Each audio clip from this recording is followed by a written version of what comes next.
Good evening. Welcome to the Town of Southbridge Joint Education Human Services Subcommittee Town Council meeting this Tuesday, April 27th, 2021 at 6 p.m. We're starting a little late this evening. We had some technical issues. We're here in council chambers with also remote access. Call to order. Pursuant to Governor Baker's March 12, 2020 order suspending certain provisions of the open meeting law, GL 30A-18, and Governor's March 15, 2020 order imposing strict limitations on the number of people that may gather in one place, this meeting of the Education and Human Services Subcommittee Town Council is being conducted via hybrid remote participation only. No in-person attendance or members of the public will be permitted in council chambers, and every effort will be made to ensure that the public can adequately assess the proceedings as provided for in the order. A reminder that persons who would like to view this meeting while in progress may do so by watching Southbridge Cable Access Channel 192 or by remote information noted below. We will post a record of this meeting on the town's website at http://www.ci.southbridge.mass.us as soon as we are able. Roll call.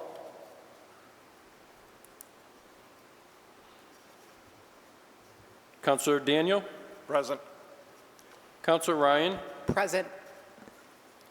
Myself present. Joe Catrona. Citizen Member Christo? I don't see.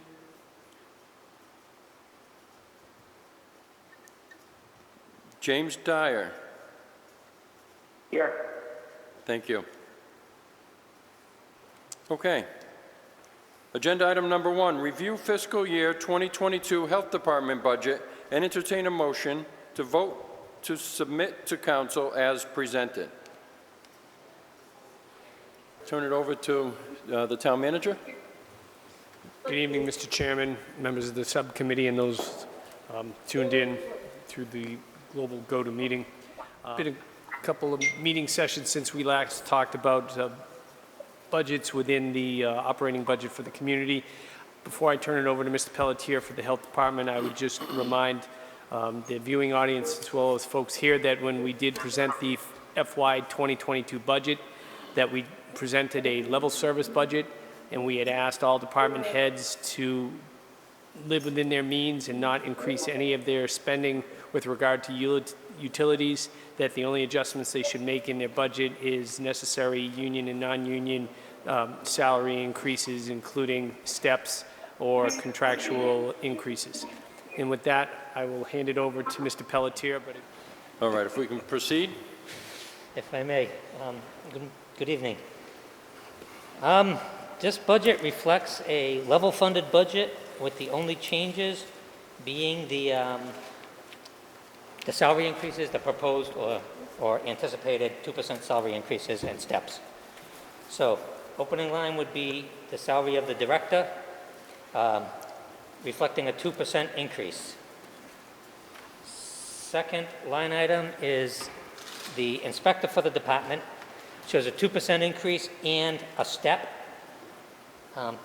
And I wish I had put these two lines together, but I separated them. If you can go down 2 lines, part of the health inspector's salary comes out of CDBG funds. So 2 lines below the $54,000 is $31,000 that is negated from this budget because it is paid for from CDBG. CDBG pays 58% of the salary. The general line item pays 42%. Back above that is my food inspector and the admin to the director. Her salary goes up 2% at $51,000. Moving into the part-time salaries, we have the curbside monitor. Curbside monitor is 2% increase. Is a 2% increase, and then we have Miss Anna, who is a combination landfill monitor and recycling coordinator. She reflects a 2% increase. But both of these salaries do not come from the general fund.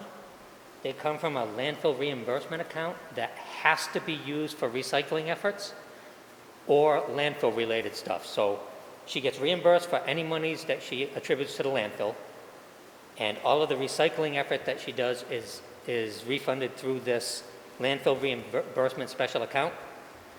That account was established back when we abandoned there was a recycling program that Casella used to run for us, and when they felt that that wasn't a productive program, they stopped doing it and gave us the equivalent of, I believe it's $72,000 every year, but it had to be used for recycling efforts. So these two line items are 100% reimbursed from that special account or directly from Casella workings. And I know that sounds confusing, so I'll hold for questions on that. Oh, we're good? Just All wait. right. Also, just to make the board, the council aware, the board aware, 8,000 of my salary and 8,000 of Maritza's salary also comes out of that recycling fund per agreement in the landfill contract.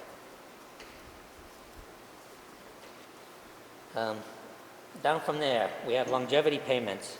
Miss Anna, who has been with us well over 10 years, gets a $1,000 equivalent longevity, but she is only working 3 out of the 5 days, so this is prorated for that 3/5. So Miss Anna gets a 600 longevity, and Miss Maritza, who is my admin to the inspector, and admin to the director and food inspector, has also been with us over 10 years. I'd just like to take a minute to applaud their tenacity and stay-to-itedness, if you will. Really appreciate what they are doing for the department in the years they've given us. Into the operating budget. Purchase of services. Purchase of services is by contract with Casella. We pay Casella $350,000 a year for the curbside program. SRD, who ran the landfill, pays us $350,000 to offset that cost. So it ends up as zero cost. We pay it out, they pay it back in. And that goes on, I believe, until either March or May. I think it's May of 2024. Okay. Okay, line item 4100. I have 3 vehicles in the department. One of them is a 2008 Trailblazer. I have said repeatedly that I will run our vehicles until they are no longer runnable. So $3,000 to keep 3 vehicles going. If I ever have a repair bigger than that, I will assess whether it's worth keeping that vehicle on the road, but it is not my habit to take vehicles off the road that still have life in them. My personal habit and my professional habit is get what we can out of our durable goods. Gear and uniform, level funded. This covers gloves, boots, face shields. We spend a lot of our time digging into trash, finding out who did the illegal dumping, walking through the landfill. So it requires specific clothing, heavy gloves for reaching into trash bags and hopefully avoiding needles. So $500 to buy gear and uniform that we might use throughout the year in order to be able to do the job we do. Specialized services. That is at $40,000. This covers any contracts we use. We have a contracted public health nurse. She could potentially vary thousands of dollars depending on what comes into the town. Initially, she was costing us, not costing us, we were resulting in significant costs due to the COVID. We made adjustments to that so that we could take on our own COVID and manage to calm that down. But one TB case that requires personal monitoring for meds could spike that up. She's usually in the $1,000 range, give or take. I've gone as high as a couple thousand and as low as 300 on her. This also covers any contracting we have to do with tie and bond related to the landfill, reviewing reports, reviewing proposals. We have 1 more year of landfill, and I am not aware what type of reports we're going to have coming in upon the closure of the landfill, so I want to stay prepared for that. And also, any other contracting we do, if we have a building that needs boarding and securing, at the moment, I don't know if you've driven Hamilton Street, but we have a very questionable mess at 314 Hamilton Street. The owner has passed away, so I have to go through the steps, order the owner to do it, but ordering a dead person to do something is not necessarily going to get it done. So I envision we're probably going to end up between $5,000 and $10,000 cleaning that one up. And hopefully thereafter be able to pass it on to a receivership. So I would ask that that one be kept until we know what the landfill is going to be due, and hopefully I will be able to apply that to a lot more of the blighted situations in town. Question?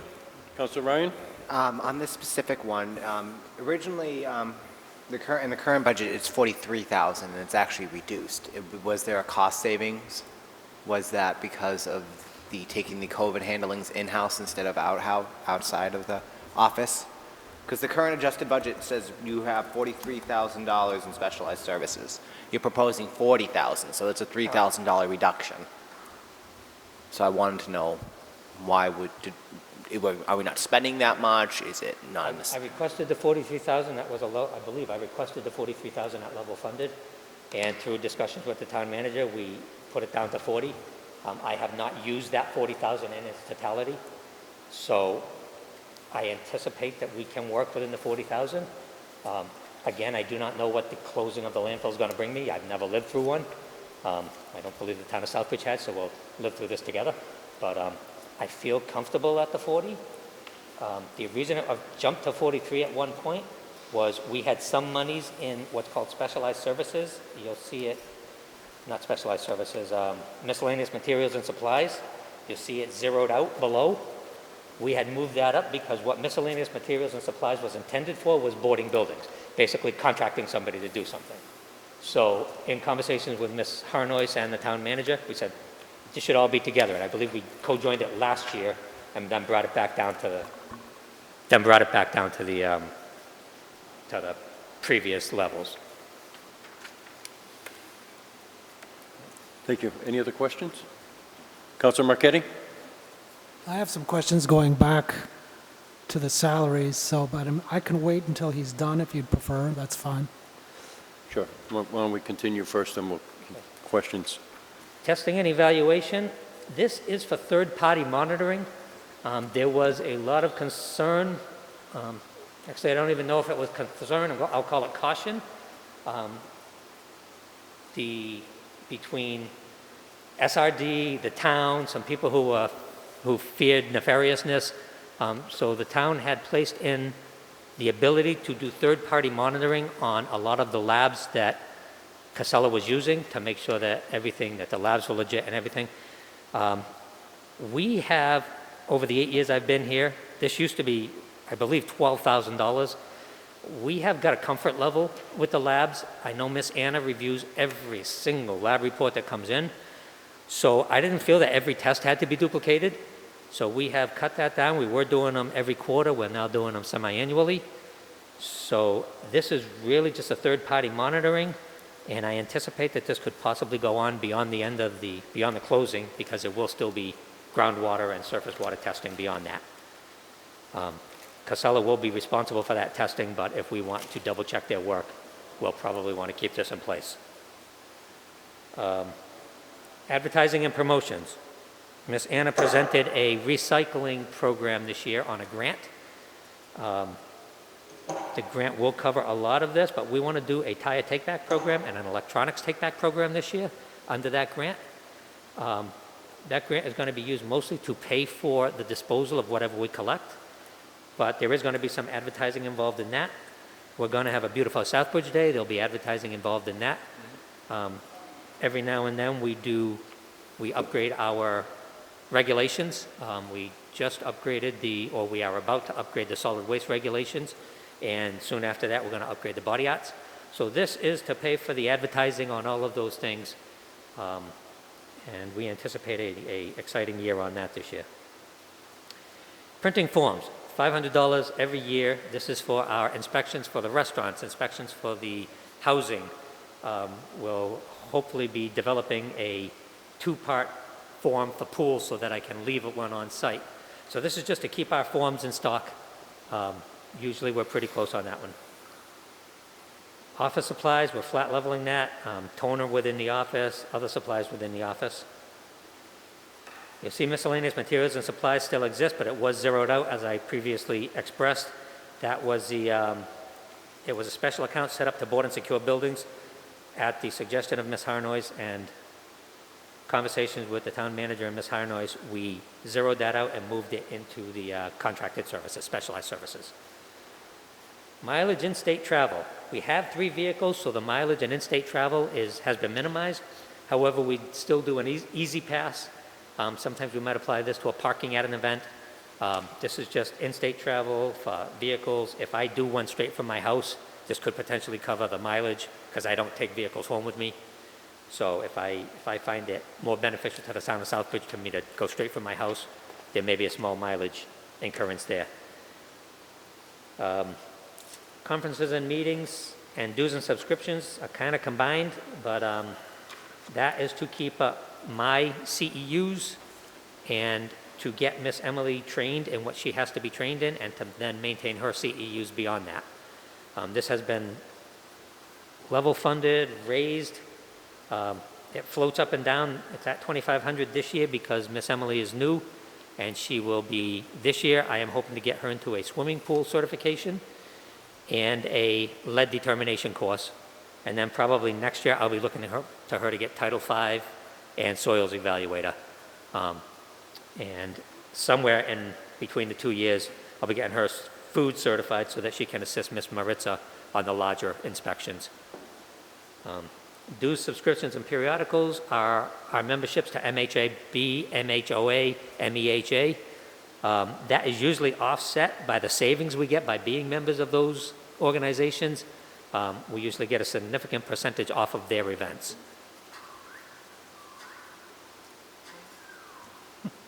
Thank you.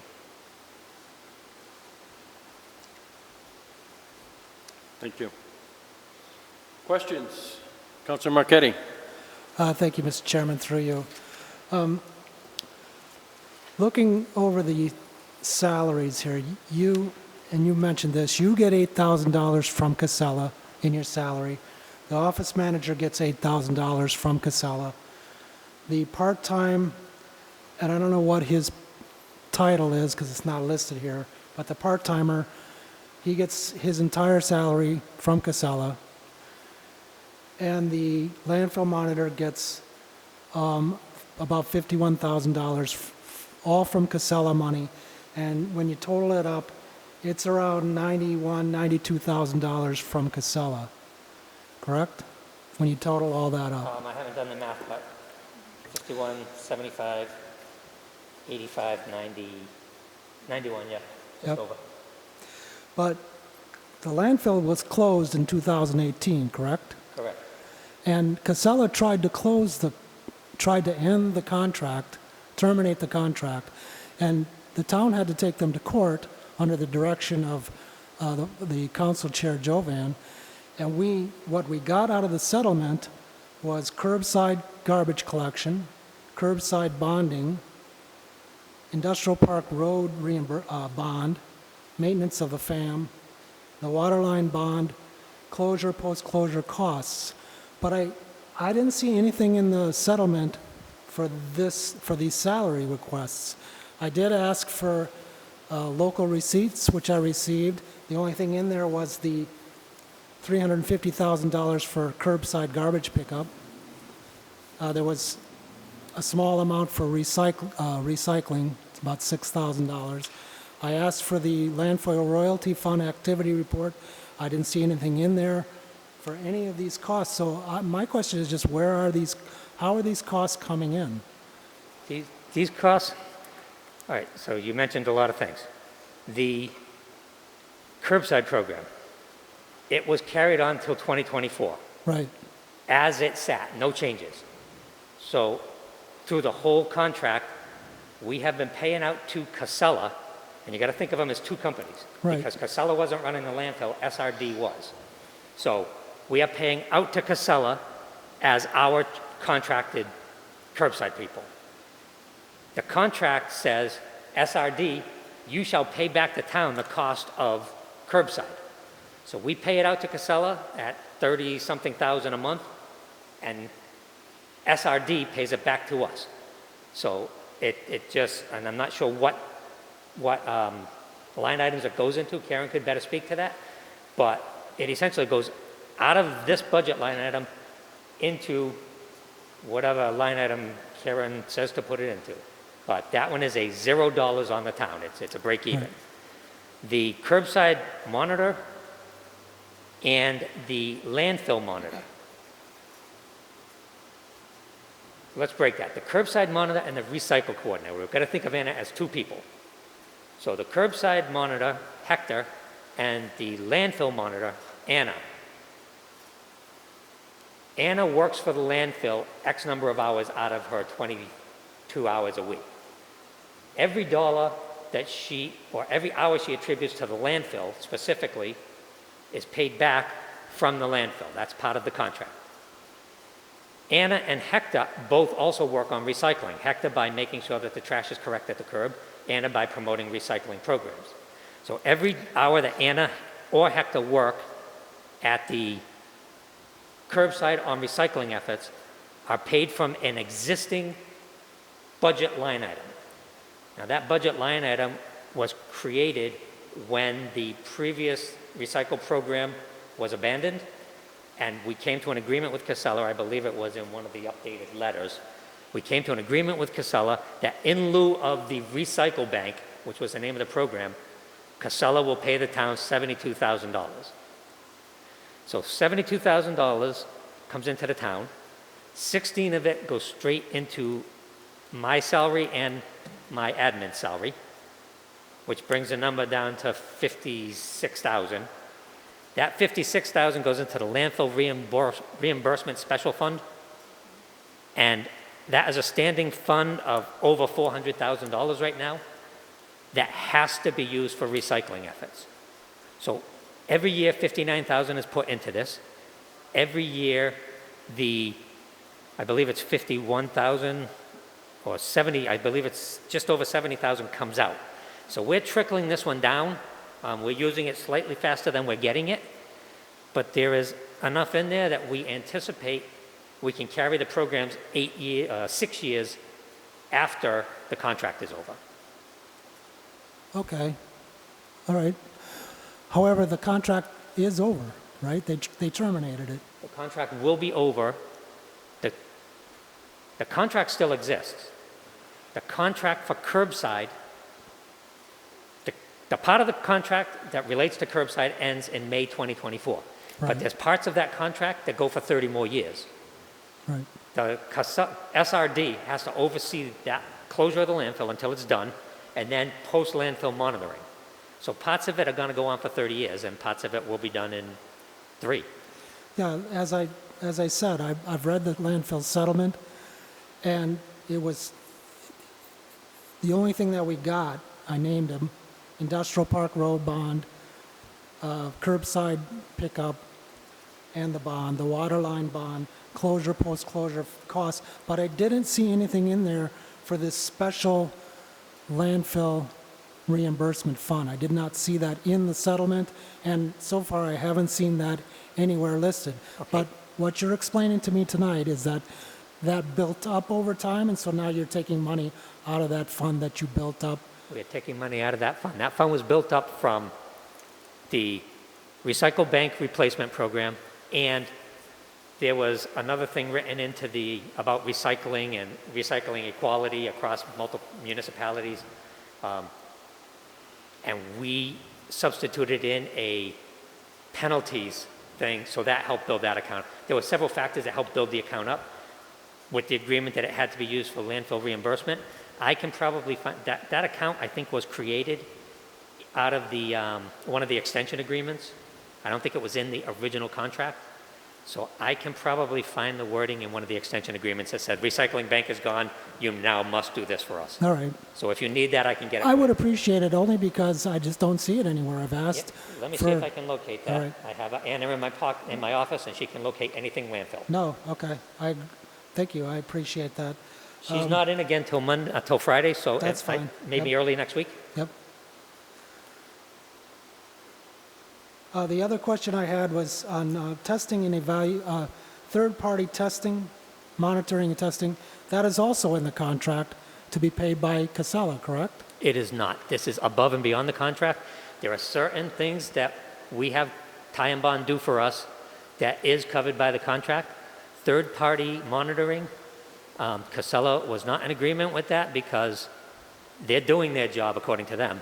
Well, This that's- was something that was put in place because, and it was probably right before I came in, because there was just a lot of distrust expressed at the council meetings that people felt that there was pollution getting by and that Casella wasn't being honest about everything. So this was really just put in place by the council at that time, I believe, to ensure that they were doing their job. It is in the contract, $10,000 for There is. third-party testing. Yes, that is like to review some of the reports coming in, Alright. some of the, some of the reports coming in, some of the proposed construction documents coming in. So we do get the 10,000 for that too. And as far as mileage goes, you never use the electric vehicle? We don't because we have vehicles that they're assigned to the Board of Health and to the Alright. building department. I think I might like to try it just because I've never driven an I electric don't know why vehicle. we bought a My fear electric is that I'm vehicle. going to end up in Boston and not be able to get home. Really? I'm just wondering why we bought an electric vehicle if nobody's ever going to use it. It is used frequently. I see Eric using it a lot. Okay. Yesterday, I was driving through in our little Focus, and I looked in my rearview mirror, and Mark from the assessor's office was in it. I see it around town. It is used frequently. And there would be no mileage on that, correct? Could be. I don't know what maintenance there is on an electric vehicle.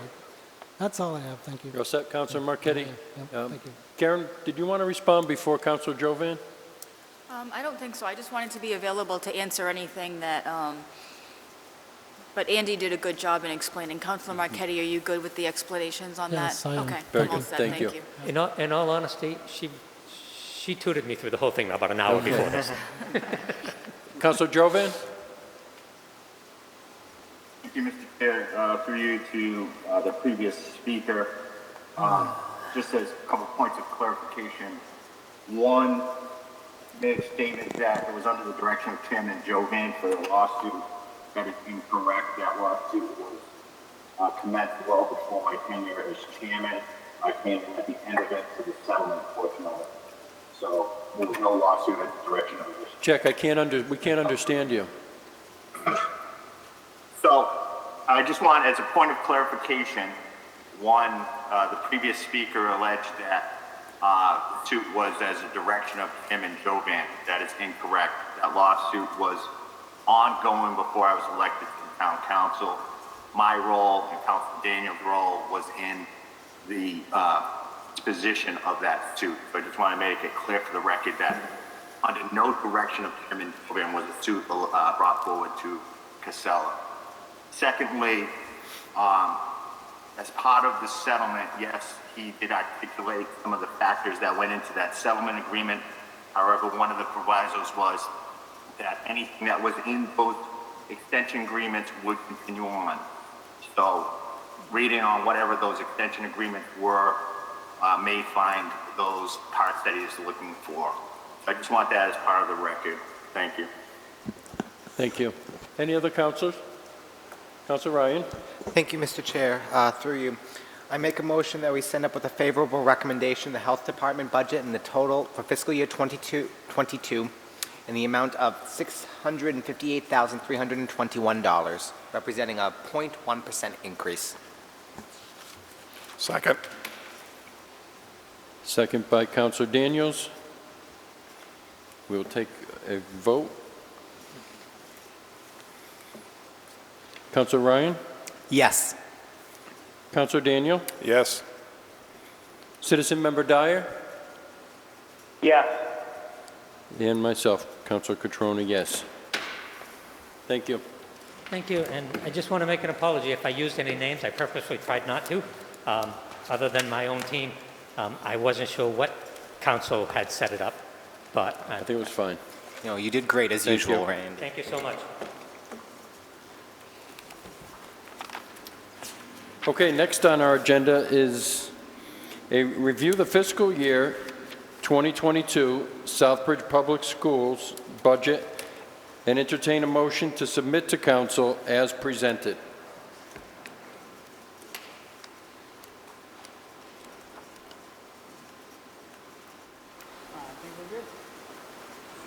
All right, well, thank you very much.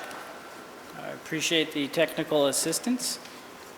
Each of you should have received a packet which just includes a printout of the slides that we're using this evening.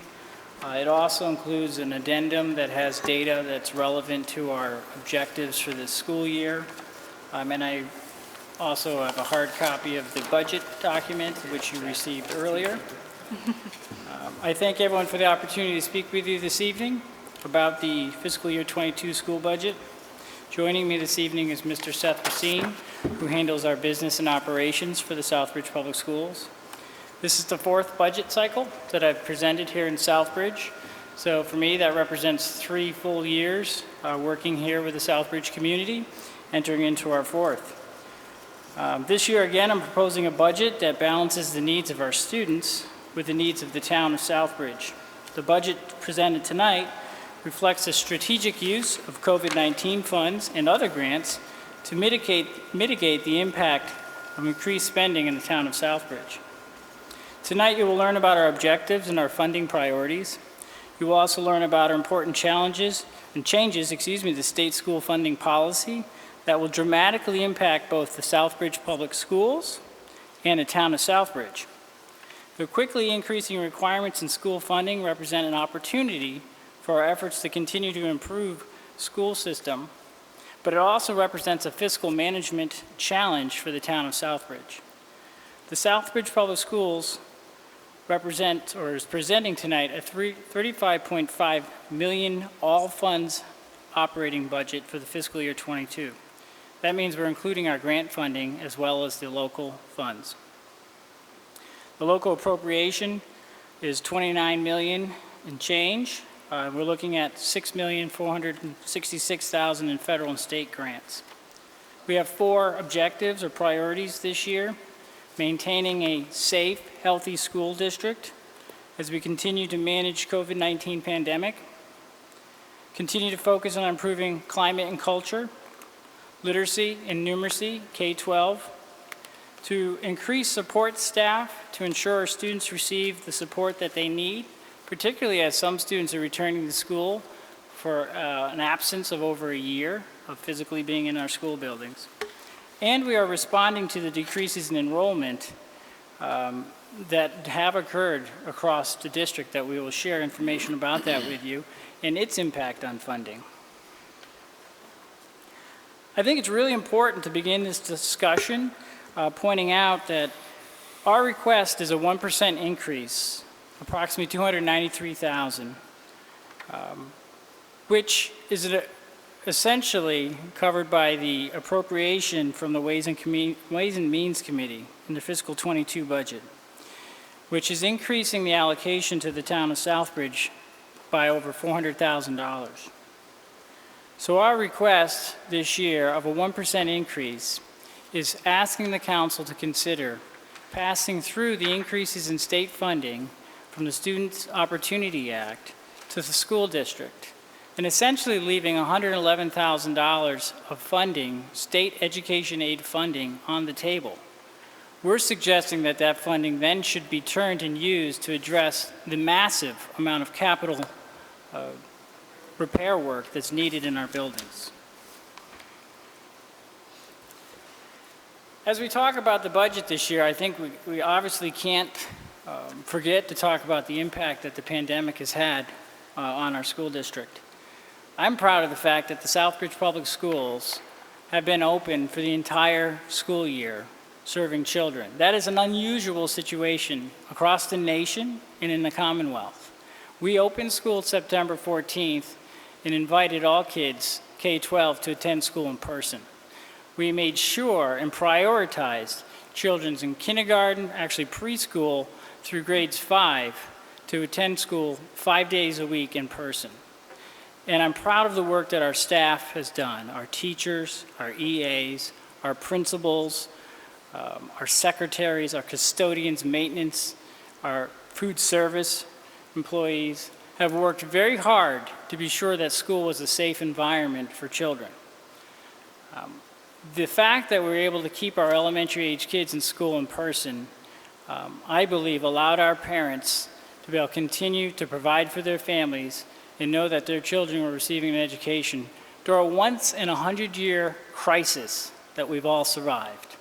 So I take my hat off again to our staff and great appreciation for the sacrifices that they've made, for dealing with their own anxiety, their own fear about their own mortality during a very difficult time.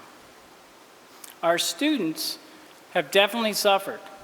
Last March, when we shut down, the world didn't know what to expect, and we were caught off guard. Our children were sent home with paper packets of material. We produced 9,000 pages of material for students to work on independently at home. And we know that wasn't enough. Over the summer, we worked to secure the technology that was necessary so that we could open school in September.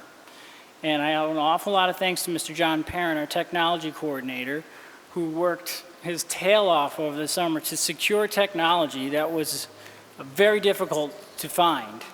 And we got very creative in identifying computers that could serve the needs of our students so we could open school with technology. But regardless, our fall assessments, and this is a part of the data that we do have in our packet, have revealed that there's been learning loss, particularly for the children in kindergarten and first grade who lost education last spring. The data show it. They absolutely show that there's a loss in achievement. And it particularly stands out in kindergarten and first grade. As to exactly why that is, we can theorize, but it's going to be an issue that we're going to have to deal with for a long time coming, because those are foundational years in education. The pandemic not only caused our students learning loss, but we have a lot of kids now that have been suffering social isolation. We know there's increased depression. We know there's mental health issues exist with kids as a result of the changes that they've lived through for this past year. The community, I want to say there was a huge impact on the community, but there's also a very positive impact that I experienced. Initially, early on, Chairman Joveman of the Town Council and Chief Normandy and Chief Woodson called together their Emergency Operations Center to begin to deal with the pandemic. Dr. Farrick, my deputy superintendent, and I were invited to participate. And we met weekly as we began to deal with the pandemic. And what I saw is the town leadership coming together to deal with a once-in-a-lifetime crisis. We were able to supply the town with the technology, both Chromebooks and software, so that we could meet remotely and safely. And we began to collaborate to address the needs that were raised by this pandemic. I think that was a huge positive experience, and we just had our meeting this week, and we continue to meet to deal with these crises. We work closely with the health department. Mr. Pelletier was just here. Has become essential to the operations of the schools. So in many ways, this crisis has brought us together, and it allowed us to coordinate and use resources, and I think that's critically important. I want to point out that the Southbridge Public Schools during this pandemic have served more than 214,000 meals to the town of Southbridge citizens.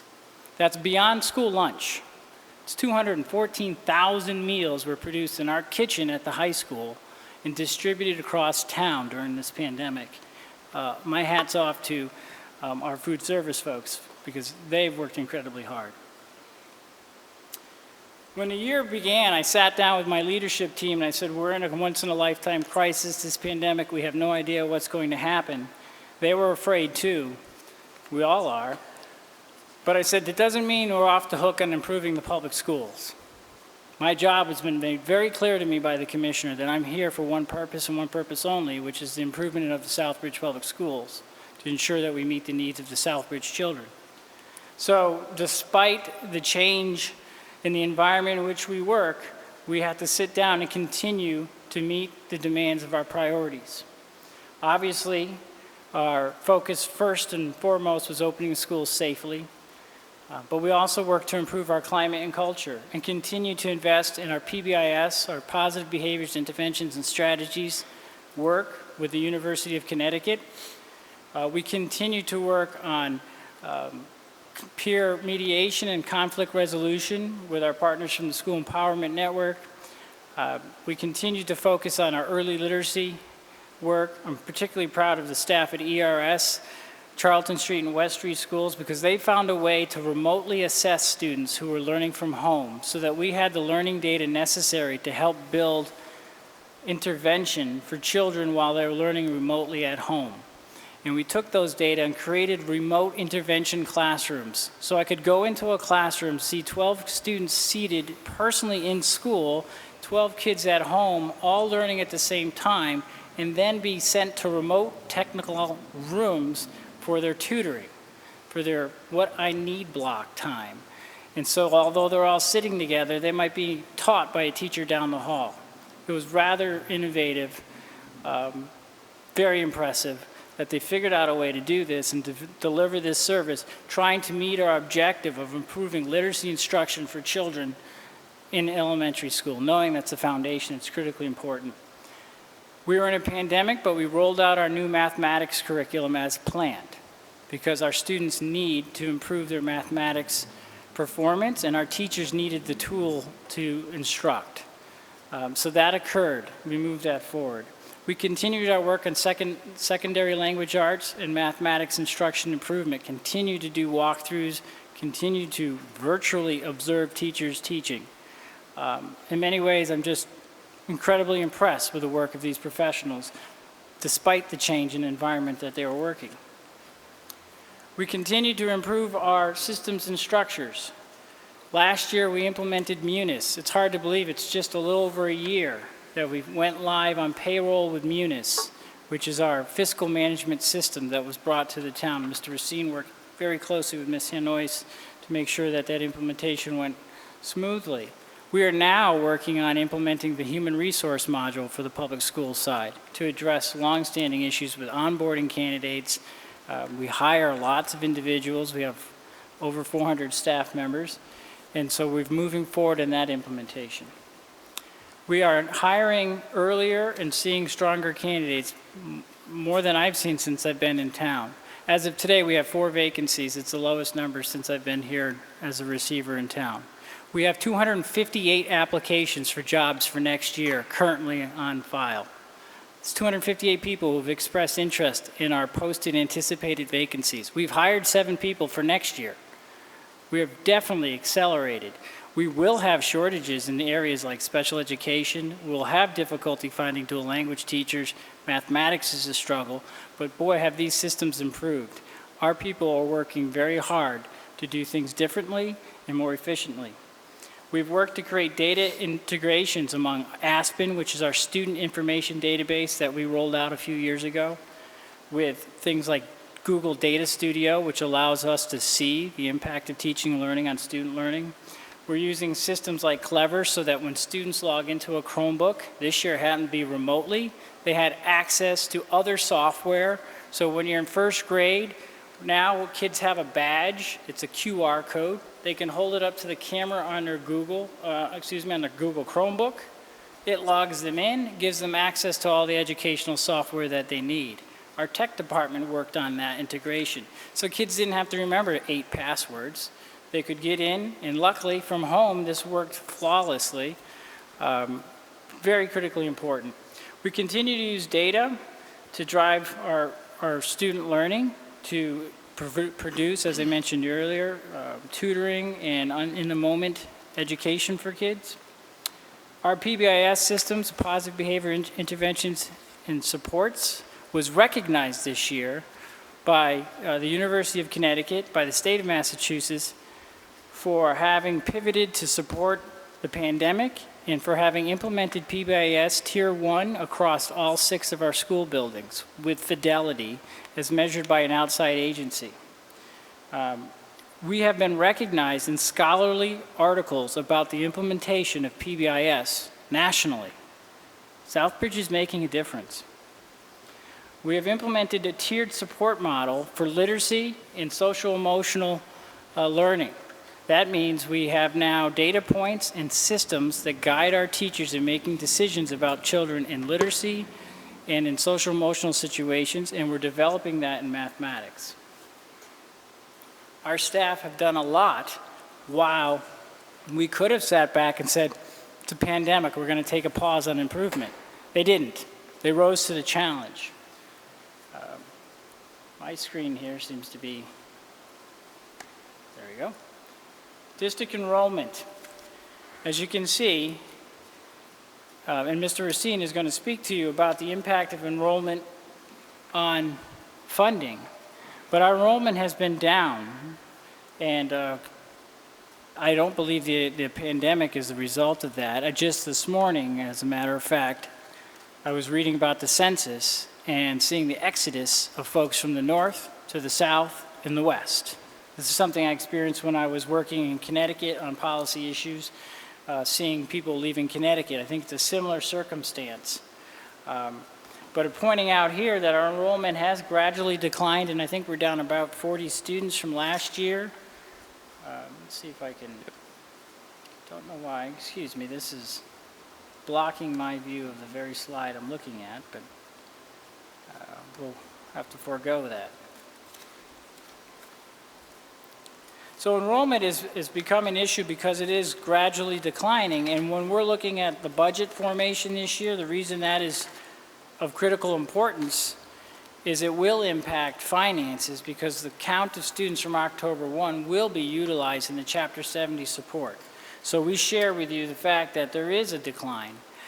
Prior to really the shutdown and the arrival of this pandemic, we had planned on reducing classes in Charlton Street, West Street, because of class size dropping. We didn't. We ended up keeping those classes because we needed to open school with 6 feet social distancing, and we needed to limit the number of students in a classroom, so we actually took art, music, and other classes offline, and we produced more classrooms so that we could have kids in school safely. But this is something we raise in the budget conversation because we do have to be mindful as we move forward that will impact our finances. And Mr. Racine will go into exactly how that factors into Chapter 70. Now, is this...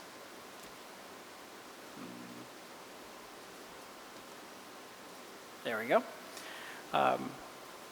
Another point I want to make about which will impact our finances, but is related perhaps to both the success that we are starting to see with the changes in our program and the pandemic, which is school choice. I'm a firm believer that families deserve a choice, that they should be able to feel comfortable about where their child goes to school, and there are many excellent choices in the Southbridge area. I also believe it's my job to make the choice to leave the Southbridge Public Schools a difficult choice. We should be competitive. We should offer programs that are attractive and make kids want to go to our schools. This year, for the first year, I believe ever at this point, we've had 15 kids choice into the district. I believe that might be related to our dual language program, and it may be even more importantly related to the fact we were open 5 days a week during the pandemic. And I believe that's the largest driver to that. We were able to offer safe, quality elementary education for kids 5 days a week. Also important on this chart is to look at the number of children who are choosing to leave Southbridge. It has been on a steady decline, and we're at the lowest rate in quite some time.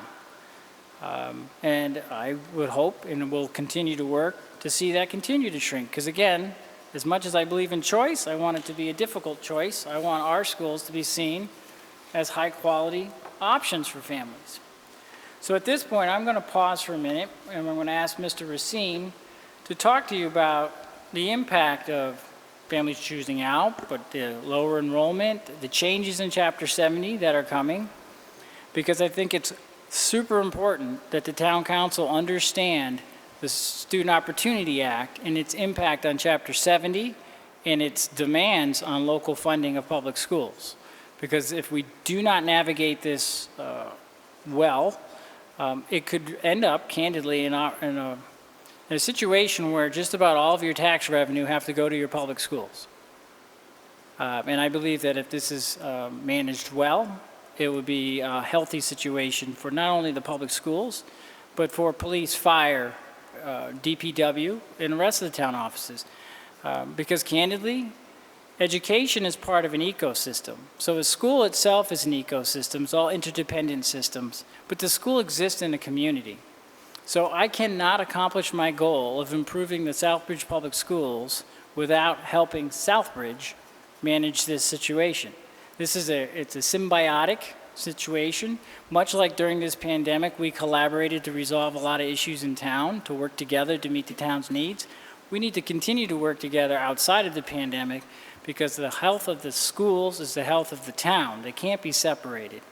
And so I think that's why it's critically important, and I'm very appreciative of the fact that I meet just about every week with the town manager, and we are working collaboratively to try to resolve these issues. So at this moment, I'll ask Mr. Racine to get into these details of why this is so very important. Thank you, Dr. Villar. Good evening, everyone. It is my pleasure to be here with you tonight. So instead of just sort of jumping right into state aid numbers for next fiscal year, as Dr. Villar mentioned, I want to give you a little bit of context just because of actually how important it's going to be, not just for next year, but honestly for the next 6 to 7 years and its impact on Southbridge. And bear with me for a slight history lesson here about education funding. So in Massachusetts in 1993, they set up our current system that established an education funding source known as Chapter 70. There's two main parts to this formula. First part is what's the minimum amount every community should spend. They create a floor. The state calculates this every year based on a series of rates based on student need, devised back in the 1990s. And you take the number of students you have, you take the rates that the state sets, it creates a floor. So this minimum spending floor known as the foundation budget. It's the first part. The second part, how do you pay for that?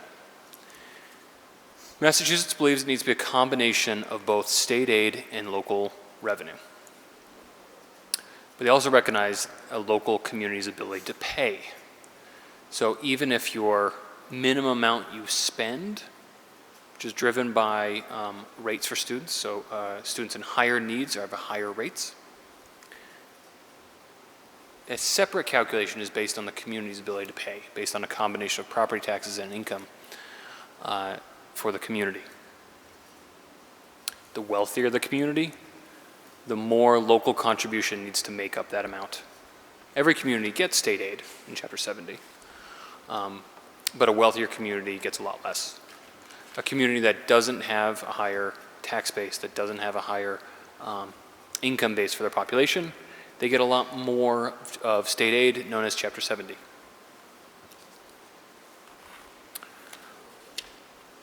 On slide 10, as Dr. Villar mentioned, about a year and a half ago, after years of debate, the Commonwealth of Massachusetts revised this formula, and it was based on this idea that more money needs to be spent, especially for students with greater needs. Specifically, they were really looking at low-income students, English learners, students with disabilities. And they said, we need to spend a lot more on this. So much so, we can't just go to it in 1 year. We're going to phase this in over 7 years. And so in the chart you have in front of you, the bottom of slide 10, there are 5 per pupil charts that are applied for every community. The bar, the lightest blue bar all the way to the left, this is this current fiscal year's rate, which is basically before any of the Student Opportunity Act was implemented. The middle bar is the proposed next year rate based on the governor's budget. And the orange bar is the FY28 projected rate after this 7-year implementation. As you can see, elementary students would grow from the current amount of $8,254 per student to $9,657. High school, $9,715 to $11,101. But where are the really big increases? Look at English learners. This is the additional amount every English learner in high school gets, going from $1,895 to $3,566. But for communities with the highest poverty rates, low income goes from $4,681. In addition, this is the additional amount a student gets, to $9,589 per student. It's a substantial increase, 105% increase over 7 years.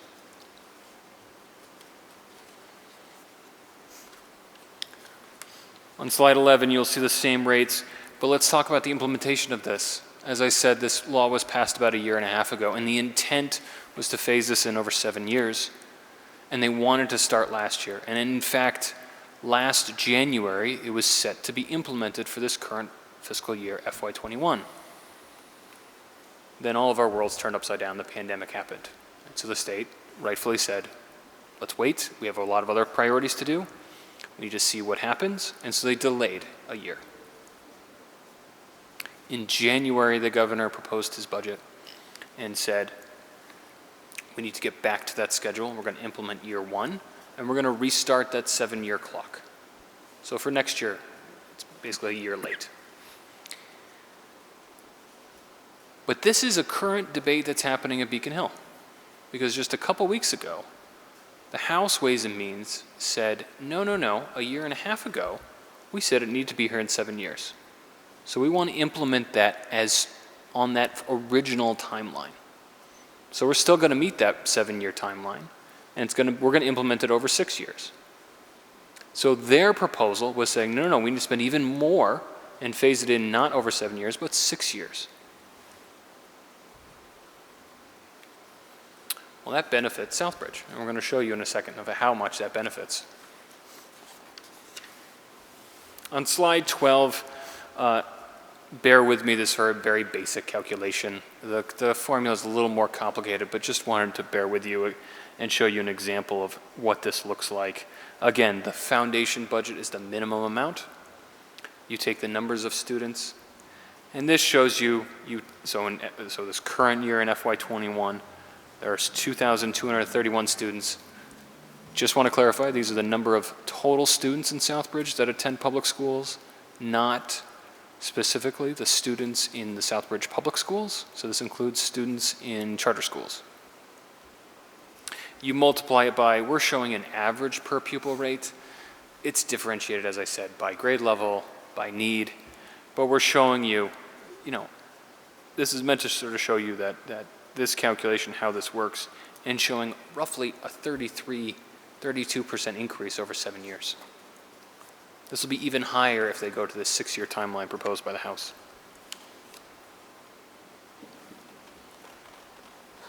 Slide 13 is meant to show you roughly how this is going to be growing over the next 7 years. Again, this is based on, there's a number of assumptions built into this. This is also based on the governor's timeline, not the House and Ways and Means, if it goes to a 6-year timeline. But if you just sort of even casually just look at this, this shows FY21, this current fiscal year, the foundation budget is just shy of $30 million. It's proposed to increase next year in the governor's budget to $31.7 million. And over the 7 years grows to $41.7 million. Move that up a year, as proposed by the House Ways and Means, this is a much more aggressive schedule. And I will say, and so then on the next slide, slide 14, here are some specific numbers. This shows you the foundation budget for FY 2019, FY 20, FY 21, and the governor's proposed FY 22.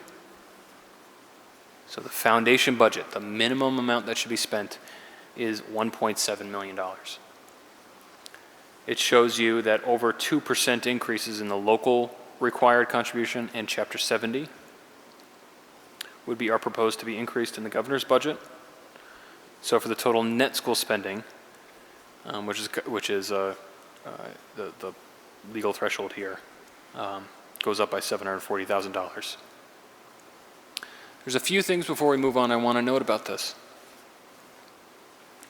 Currently, Southbridge spends above net school spending. So why we're having this conversation about how much to appropriate is because we're above net school spending. It's a fortunate place to be in. I've been in school finance for over 15 years now, I guess, and I've worked in communities that are actually at net school spending level. It is a challenging place to be in for both the municipality and the school district, because being at that minimum means that you don't have a choice in how much you give, and you need to make sure you spend exactly that amount. And if you're short at all, the state sends a note once they've verified that you're short, even $1. It says, oh, you owe the school department $1. You need to give it to them in the middle of a year. You've already done your budget process, right? And if you don't give it to them that year, we're going to tack it on to next year's number. So if you see here, there's this net school spending at the bottom. Part of the reason why it's different than the foundation budget is that's where like the penalty would go if you spend below that. Again, I want to say this is not the case for Southbridge right now. You're spending above, which is great. You're able to have these policy conversations about how much to go to different departments. But I have seen what happens when you get to that bottom. And it's an unfortunate conversation to be had.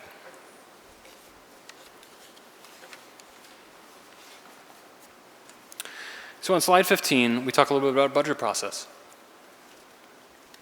We look at this at our budget. We start with the total number of students we project to have for next year. We build up our programs, and we also assume how much we're going to be receiving in grants. Over 22% of our funding comes from federal and state grants. It would be a disservice if we just said, here is the general fund amount. It's only 78% of our total budget, but we're just going to plan for this amount, and we'll see what happens with grants. Many of these grants, either we have an estimate about, we don't have specifics. We don't usually find out specifics till July or August, but we make estimates. We build up our total revenue based on some estimates, and then we build up the programs and staffing to meet that number. And we present, and we have been presenting for several years now, an all funds budget to all of you, because we don't want to give you a part of our budget and say there's another another 22% somewhere else that's on grants. We're showing you everything, even though we don't know everything at this time. So on slide 16, these are specific numbers for the net education state aid. So this is the state aid that's going to the town of Southbridge related to education. And we wanted to show you both the last 3 years, what the governor proposed for FY22 next year, and what the House Ways and Means proposed just a couple weeks ago. So we talked about this main funding source, Chapter 70. In this year, it's just shy of $23 million. The governor proposed it to be increased to $23.5 million. House Ways and Means, as I said we need to go back to that 6-year timeline, not a 7-year. And just that small little change, Chapter 70 to Southbridge would grow by almost $200,000. This also impacts, so the town of Southbridge also receives money to help with the increase in charter tuition. So it's called the charter tuition reimbursement. And then there are also education costs, known as assessments. School choice, which we talked about, so there's a per pupil cost for every student that chooses out. Charter tuition, a different cost, a higher cost for the students that choose surrounding charter schools. Special education related for students, severely disabled students in state-run programs. And then you get to the subtotal. At the end of the day, for all of you, I'm sure you're just wondering, at the end of the day, what does it mean to Southbridge? So that we refer to this as a net education aid. take the total cost, the total state aid you're going to get, minus out the assessments. And from FY21 to FY22, under the House Ways and Means, this is actually projected to grow by $404,000. That is 111,279 more than what we're asking for in our local appropriation.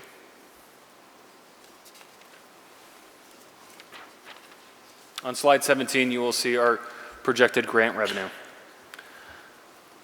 Unfortunately, we're projecting that grant revenue, which we've seen in the past, we're projecting this to go decline. We think about grants in sort of two different ways. We get recurring entitlement grants that we get every year. And then we have sort of one-time type grants. We are, the recurring grants are often driven by enrollment, and as we noticed, we mentioned earlier, enrollment's declining. But what we see here is that grants are projected to decrease by $705,000. As I mentioned to you before, we think of the entire program, so we build up all of our funding sources and then all of the costs associated with it. So this is an impact to the entire system.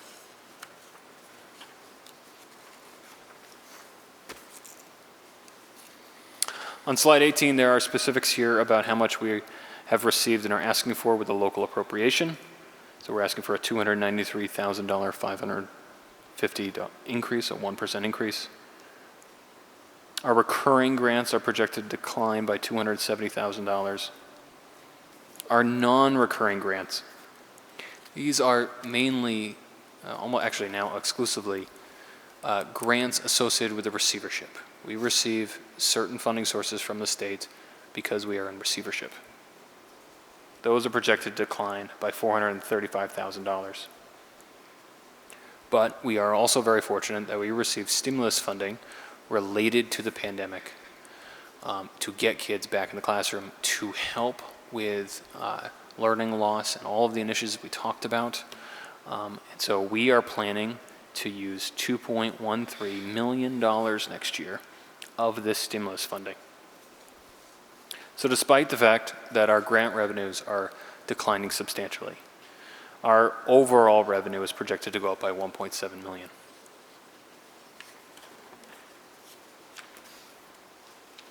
On slide 19, this is just a sort of a visual representation to show you. We've talked about state aid, we've talked about the local contribution, we've talked about some grants. You know, at a high level, how much are we receiving from local sources and how much are we receiving from state aid or state and federal resources? So here is a visual demonstration of this where state aid, federal aid is represented in blue. Green is meant to show you local tax dollars, how much contributes. So of the $35.5 million, only about 23 cents for every dollar spent in the Southbridge Public Schools, only 23 cents comes from local tax dollars.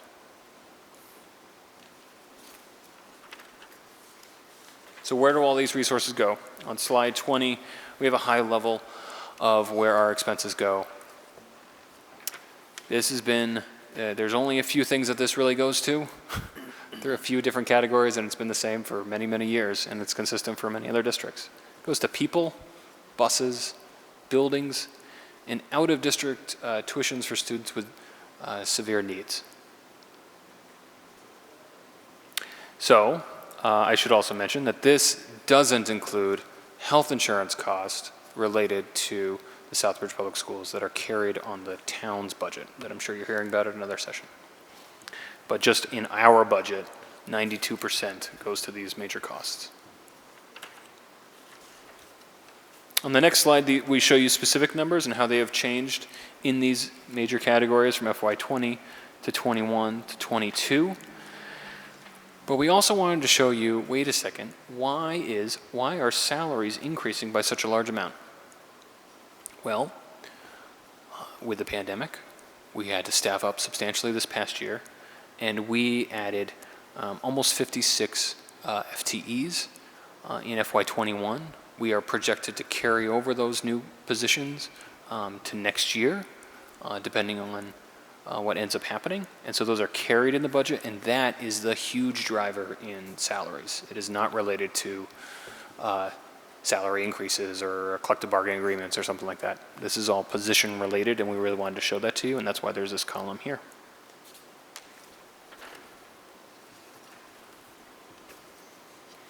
These staffing investments have included sanitation specialists, additional custodians, certified nursing assistants, bus monitors. But, as Dr. Villar mentioned earlier on, we are also making academic, social, emotional investments in students to make sure that they are having the best education that we possibly can afford. And so there is a new reading coach, there are new adjustment counselors, and there are new instructional interventionists. And we continue to expand our successful dual language program that has been at Eastford Road and West Street School as it grows to another grade. Finally, on slide 23, we showed you our capital requests. As I believe all of you may recall, about 2 years ago, there was a facilities evaluation by the town of the school buildings. There were a number of different investments made there. And these costs, almost all of these costs were identified during, in that evaluation plan. But there were also some very substantial costs about new roofs, new boilers identified in that plan. And so we have also included a $200,000 master plan study about what to do with the use of our elementary schools and 25 Cole Ave.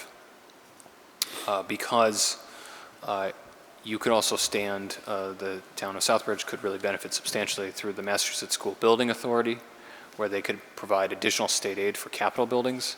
It's really an incredible opportunity. But they ask many important questions about how you're going to utilize buildings, the future plans. There are different commitments on there. And so to help aid in that process, we have proposed a master plan for the elementary schools and 25 Cole Ave.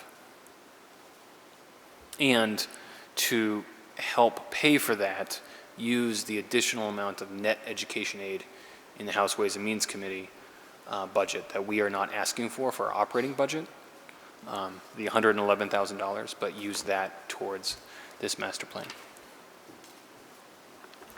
So, thank you again for the time, and we look forward to the questions and discussion. Thank you, Mr. Racine. So just a quick in summary, we're sitting here today, again, as partners at the table with the town of Southbridge. I have a mission to improve the performance of the Southbridge Public Schools. And again, it needs to be done within the fiscal capabilities of the town of Southbridge. And my vision is to create a school system that is sustainable after I leave Southbridge. And so this budget seeks to do that. It seeks to invest in the children and teachers and the pieces that we have in our school system now. It seeks to improve our capacity with a humble request of 1% on top of what we earned last year in our budget. And again, that 1% is entirely covered by projected increases in state funding. And then we're asking the town to consider keeping that additional $111,000 to use to address, to begin to pay for the study that we need to look at the facilities and how we're using the schools and projecting where we're going to be in the future so that we can invest. We have 5 buildings that are in need of millions of dollars of repair. We have one building that's our newest building that needs repair. It's been used by 2,000 bodies, or excuse me, 1,500 bodies if you count staff, over a long period of time now. So, again, we're here in a spirit of partnership. We're hoping that we can work with the town council to address the many needs of the town and to do it collaboratively. So at this point, we'll be happy to take your questions. Thank you both for your presentation this evening. If we can go back to see everyone on the screen again so I can see who's out there. Thank you. Open up for questions. Councilor Ryan. Thank you, Mr. Chair. Through you, a couple of things. Going through this budget, I wanted to ask, What was the main reason why special education funding declined from the state? Because it went from being at 60,427 in the House version, or the final version in fiscal year 2020, 59,407 in fiscal year 21, and now the governor and the House are only proposing 29,090. So your questioning is, what was the rationale that the state used to Reduce make that that amount. change? Mr. Racine, do you recall the I formula? believe this would be enrollment driven, based on the numbers of, it's driven by the number of students in state-sponsored programming. This may not be based on the number of students in out-of-district programming, but just in specific state-run programs. We're sort of reimbursing them for some cost. So my hunch would be that it would be driven by lower enrollment. Okay, thank you. My next question is, on the investments made in fiscal year 2021 for COVID, you said you invested in 6 certified nursing assistants. What are their duties and what do they do for the district? So when we created our Safe Opening School Plan, we anticipated a need to manage children who might become ill with COVID during the school day. And so we added staffing to our assistants to our nurses so that we could have a body in the room with a student who is waiting to be sent home because they're ill. They've also turned out to be also a blessing in the sense in assisting the nurse with other illnesses throughout the school year. Difficult staff members to recruit and retain are school nurses in general. So if one were absent for a day, at least having someone with some medical knowledge was also helpful. So their purpose was to make sure that children were cared for as we waited for their parents. Each school has an isolation room, essentially, the sick room, where if a child was suspected of being COVID positive, they would be in that room while they waited for their parent, and that's where the staff member works. How often were those rooms and nursing assistants utilized? Well, I don't have before me a tally, but I know we've had, unfortunately, hundreds of cases of COVID across the year. So I know we've had kids who've been sent home sick from our schools. Certainly a resource that until the pandemic has subsided would be very wise for us to continue to have. May have been part of our success in staying open all year. I think it's a web of resources that seems to work, no one piece being more important than the other, perhaps. Okay, that's it for my questions on the presentation. I am going to bring up the fact that I have, it is public record anyway, that I had made a request for a line item budget, particularly the Munis one. I was told they don't input it into the system until after the season is done, which is quite odd because every other district and department can. But that was the answer. I know others have also requested the detailed line item budget, and I wanted to know why, if we need this information. I feel like I need information. I go through every other department's budget, line item budget, line item by line item, simply to ask questions and understand what's happening in the department and in the system. I appreciate the narrative documents you've given me, but I would really like to see a detailed line item budget, and I don't understand why that won't be released since it's pretty much public information anyway. So once again, when you made the Freedom of Information request for the line item budget out of the Munis system, and as Mr. Racine shared this evening, it's not how we produce our budget. We produce our budget based on looking at previous year's expenditures, projecting 15 months into the future as to what we might need to spend. And then we create it at an object level. And then throughout the year, as a receiver, I make line item transfers all the time in how we're going to spend our money. I think it's really important for the public to understand that in the creation of this budget, we adhere to the law in Massachusetts, Chapter 71, Section 37, which outlines it's the role and responsibility of the school committee to set the objectives for the school district and to establish its budget. And then, also, we adhere to your town charter, section 10.4.1, which speaks to what must be inside the budget. And I respectfully submit, this document meets everything outlined in your town charter. So your insistence on examining a line item budget is what I would call budget theater. Because what you're asking me to do is to tell you how I'm going to spend these dollars in every line in a budget that I am not creating based on last year's expenditures just simply rolled over, which is what you get when you produce a munis budget, add 2%, and then present that budget. What I'm telling you is I'm going to utilize every dollar in the budget that's allocated to us next year to accelerate the learning of the students in Southbridge. And if that means myriad of transfers from account to account, if that means I suddenly decide one line is going to be collapsed to another, that's what we're going to do, because our mission and goal is to improve the performance of students. When you made the request, we shared 2 fiscal years worth of expenditure data to show where the money went. If we're interested in looking at the budget for some projected or concern around malfeasance, then we should talk about expenditures. We should talk about the fact that every expenditure that we produce as a school district is processed through the finance office of the town, and we adhere to the laws and guidelines required. Additionally, every year we're audited. So that's how you actually maintain fiscal control. So the idea that you're going to look at a line item and say to me, oh, it's 70% higher this year than it was last year, why are you doing that, is really quite irrelevant in your position as a town councilor. You're to look at what the allocation investment of the school district, the town can afford, and make that allocation. Under Chapter 71, Section 37, the school committee determines how that money is spent. So that's why, 1, we don't have it. 2, is irrelevant to these proceedings, to be quite clear. If I can continue, Mr. Chair, I fundamentally disagree.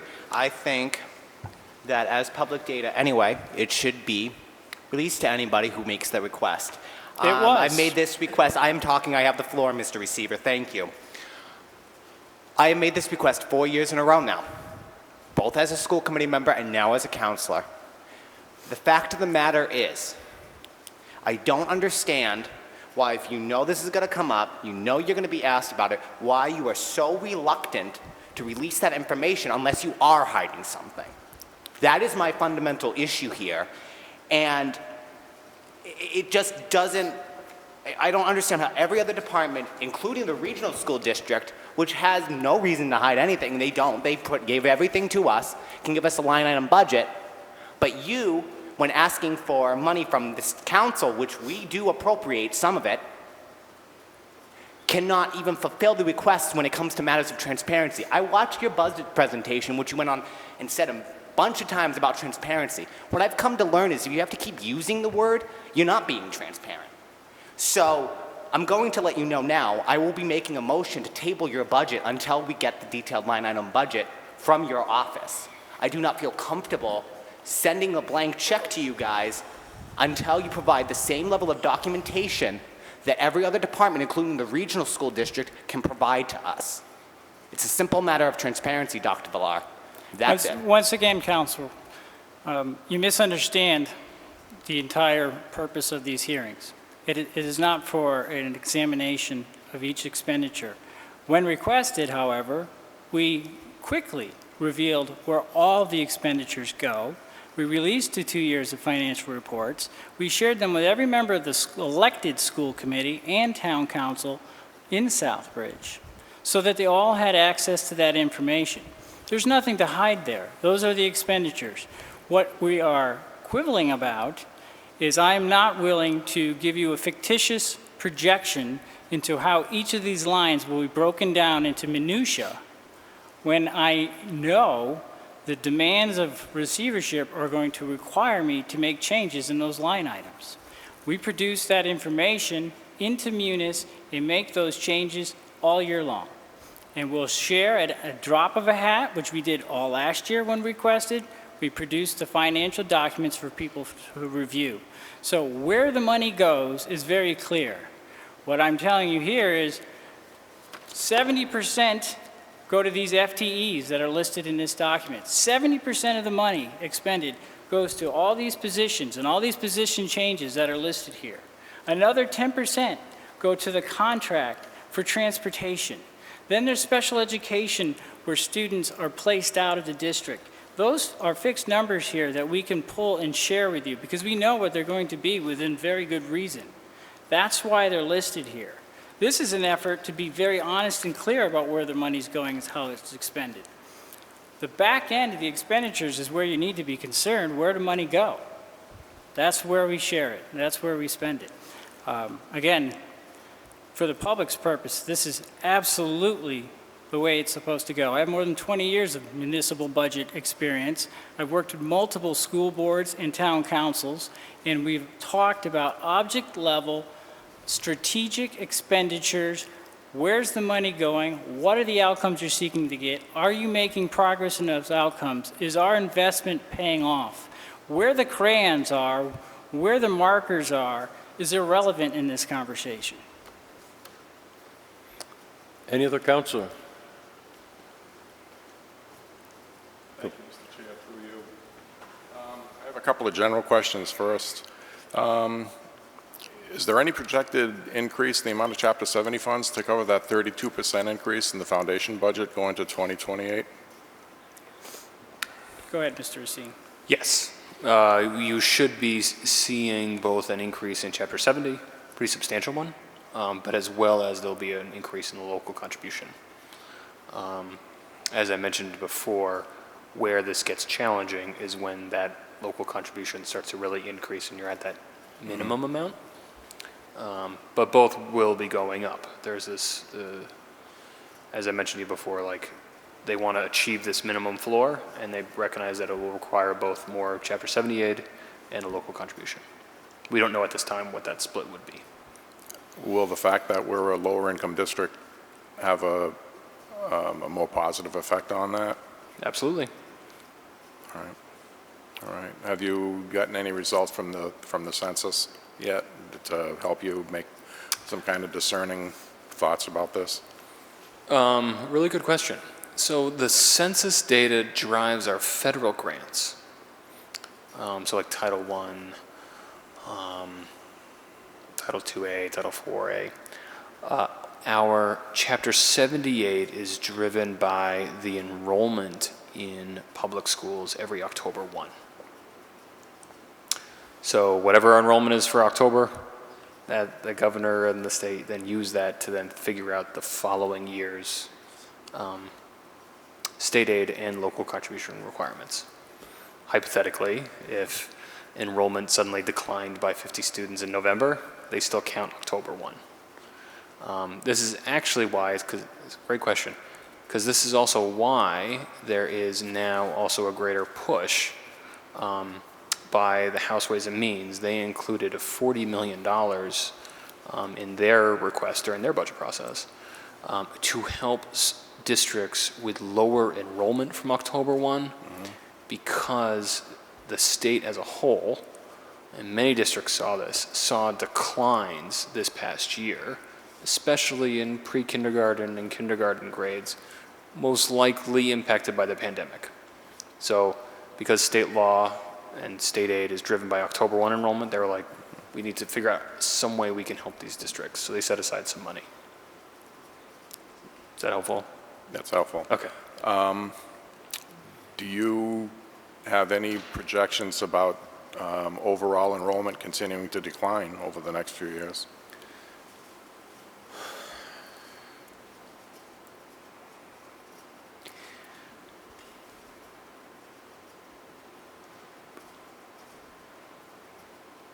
We have done some projections, and the challenge we have is that the pandemic has sort of thrown kind of all of our best guess in the air. So what I would say is, prior to the pandemic, we expected to see a continued decrease. The school-age population in the town of Southbridge, so beyond just the public schools, has been declining for a number of years. So we expected that to decline. That being said, the pandemic has thrown a lot of different things. We saw, as Dr. Villar mentioned, the highest number of students ever choicing into the district, for example. There are major changes of where people are living, cities versus others and things like that. So this is something we're going to monitor really, really closely. And I think, frankly, I could probably give you a better sense at the beginning of next year to see, is it going to go back to that continued slow decline? Or is the pandemic going to actually throw a real change, and we'll sort of see what happens? There's been a number of different things that have happened over the last few years that we've experienced. Dr. Villar and I have witnessed with Southbridge, including a huge increase from students from Hurricane Maria. So when these things happen, we know to monitor them for quite a while to sort of see, is this a major change, short-term change, or whatnot. Okay, and on a different tact, you've mentioned that you have 55 new FTEs from the last year based upon the pandemic. Will these FTEs carry through for the entire next school year? Will there be something happening in the middle of the year? When do you anticipate knowing for certain about the status of these FTEs? Yeah, it's difficult to know for sure.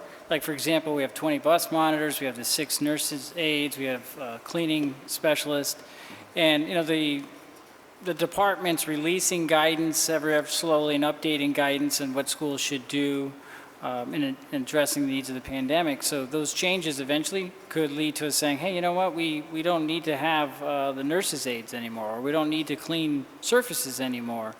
And in which case, great, because we could ultimately eliminate those positions. Then there'd be a shift.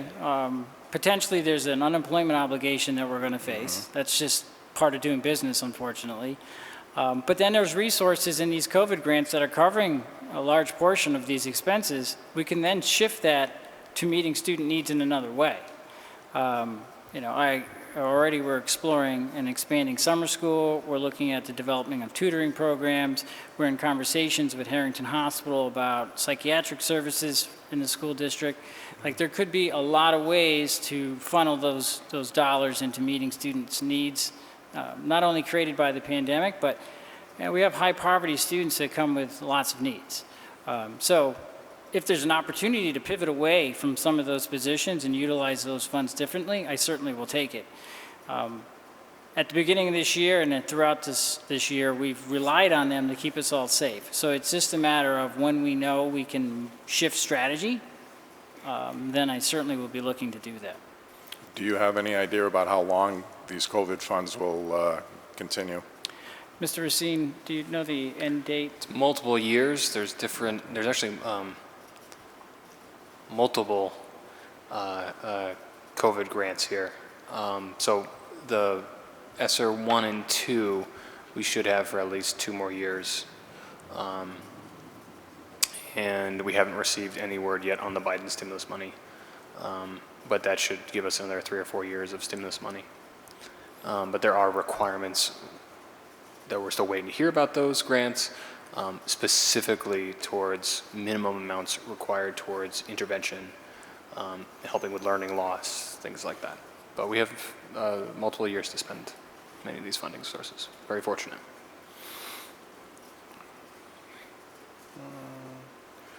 Okay, Dr. Villar, could you state again the chapter, the law that you mentioned earlier in speaking with Councilor Ryan? Sure. So if you look at Chapter 71, Section 37, it outlines the obligation of a school committee to create a budget.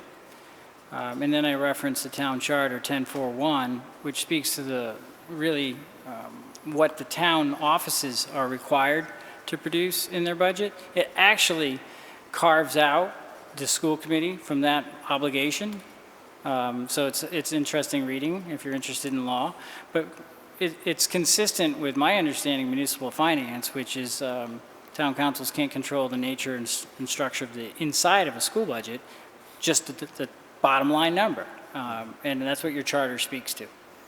Thank you. That's Sure. all I have. Thank you, Councilor Daniels. Councilor Marquetti, do you have anything for us? Sorry, these things get hooked on my glasses. I actually don't see anything wrong with asking for a line item budget. I mean, I would never accuse you of being, disingenuous or anything like that. I just don't see anything wrong with at least a partial line item budget. I'm more interested in salaries and benefits. I'd like to see, what it is. It's the largest chunk here. I'd like to see that in a line item budget. That's all. I'm not accusing you of anything. I just don't see anything wrong with that request. Thank you. Thank you. Is there anyone online that would like to speak? Councilor Jovan? Yes, thank you, Mr. Chairman. Through you. First off, to the Dr. Villar and staff, I have the utmost respect for you and your performance over the last year dealing with this COVID situation. And in your earlier comments, I just want to echo that you have been, and the school department has been a true partner in the town's ability to mitigate the impact of COVID-19 on the town of Southbridge. The fact that we have been able to provide 214,000 meals to the residents of Southbridge is astonishing, and I think gratefully accepted by our residents. To the staff at the Southbridge schools, we are one of the only districts in the area that from day one opened our schools safely and did not have any major upticks in COVID cases.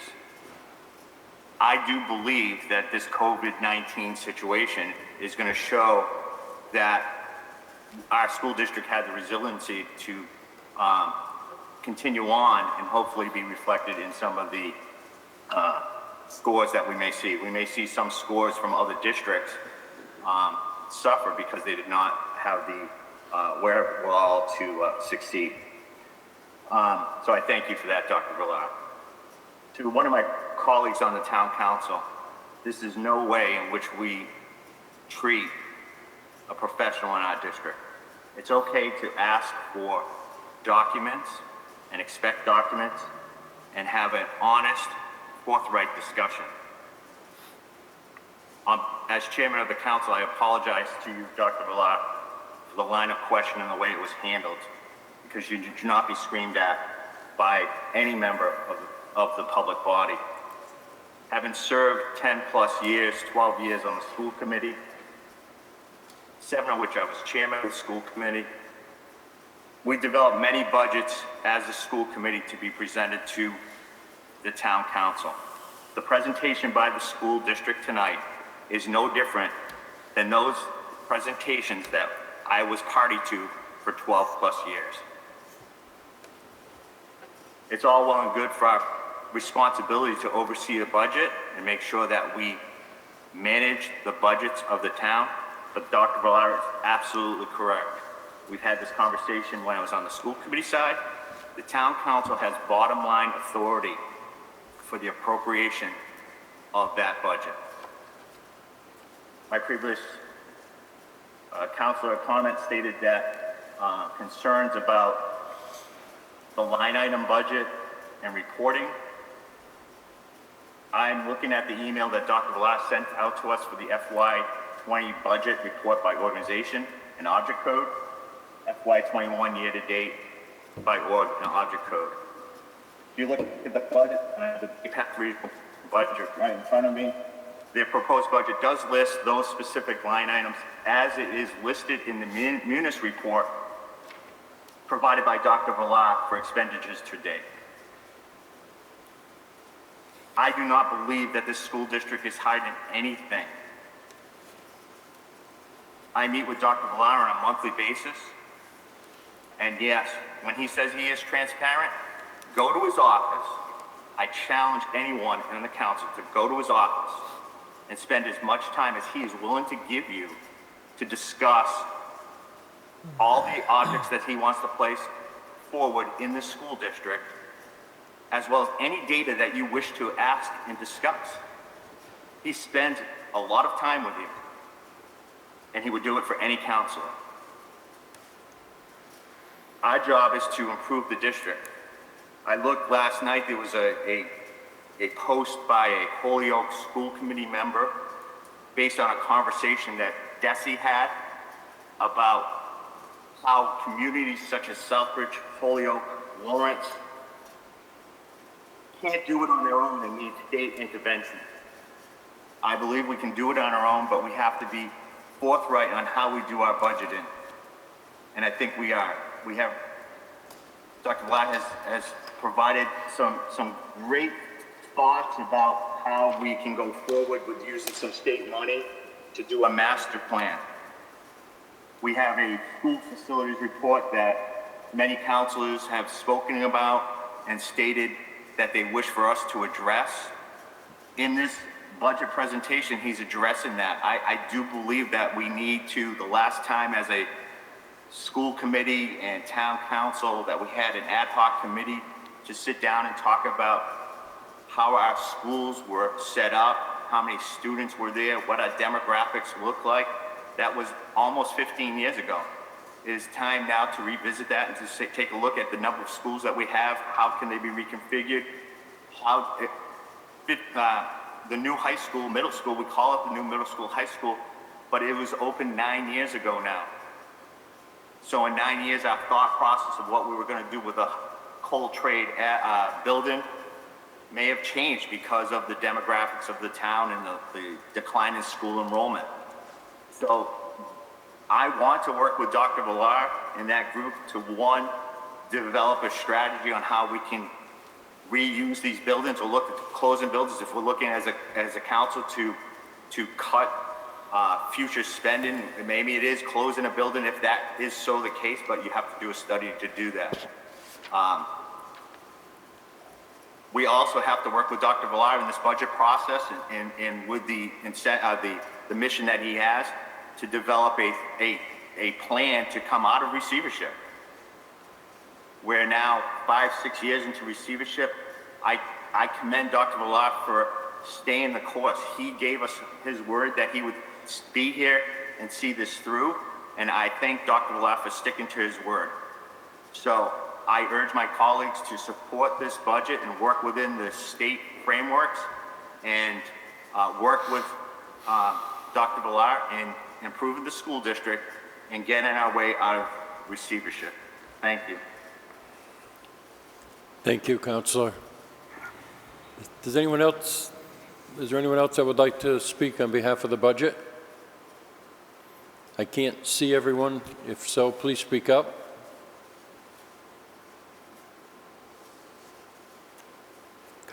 Citizen Member Dyer.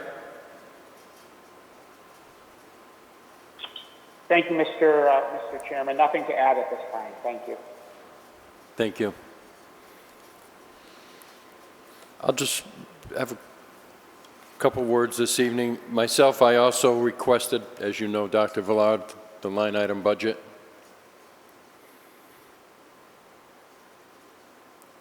I've never spoken of distrust. For me, it's a tool to utilize as every other department is used.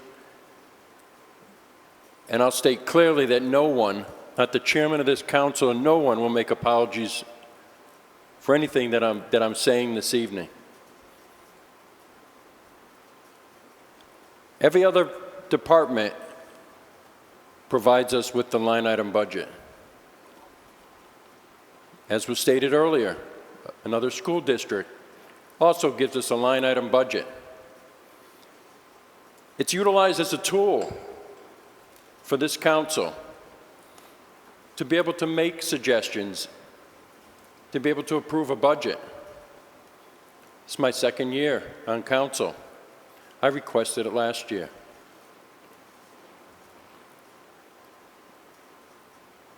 In the era of transparency, I don't understand. I find it difficult to understand why it's not provided to this council. Thank you. Does anyone else have anything to add this evening? Councilor Ryan. I make the motion that we send this school budget up with no recommendation up to the full council for discussion.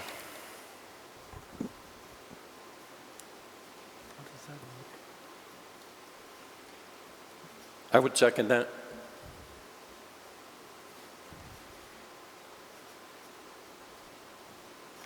I'll take a roll call. Could I have clarification on what that means? That you're voting, if you vote yes, it's a negative vote, or? If we vote yes, that means we're just sending it up with no recommendation from this subcommittee. Okay.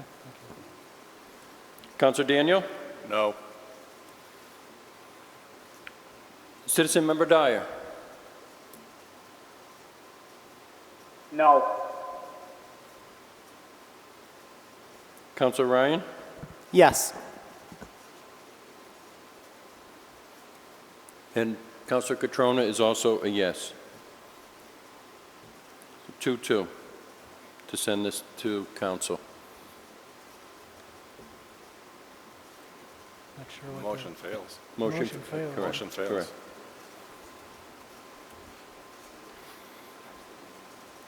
Counselor Daniel? I make a motion to submit to council the fiscal year budget as presented by the school department in the amount of $29,037,793.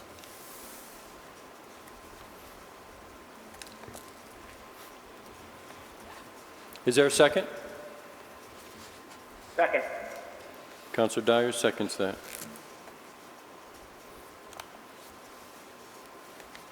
Okay, roll call. Counselor Daniel? Yes. Counselor Ryan? For the sake of ending this and sending it up to council, I'll abstain.